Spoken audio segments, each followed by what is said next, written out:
Guys, for today's video, samahan nyo nga pala kung magluluto ako ng pansit. So, ito nga pala yung mga kakailangan natin. Kailangan natin ng sibuyas. Yan. Tapos, i-slice nyo lang yung sibuyas. Kung anong gusto nyo i-slice, yun na rin yun.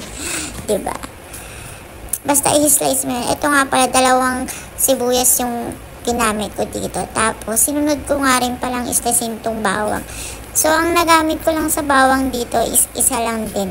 Kasi hindi naman kasi kami masyadong mahilig sa mga ganito talagang ingredients. Parang pampalasa lang or wala lang ng keme.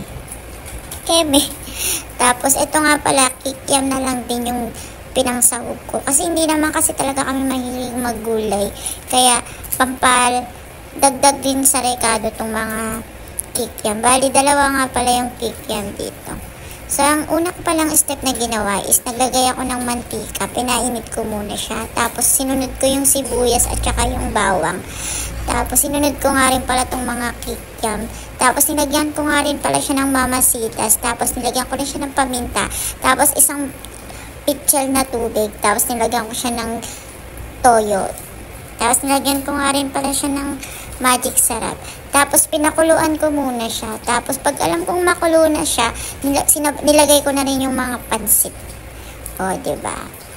Tapos, sinalo-halo ko lang siya para ma-absorb yung, yung tubig sa pansit.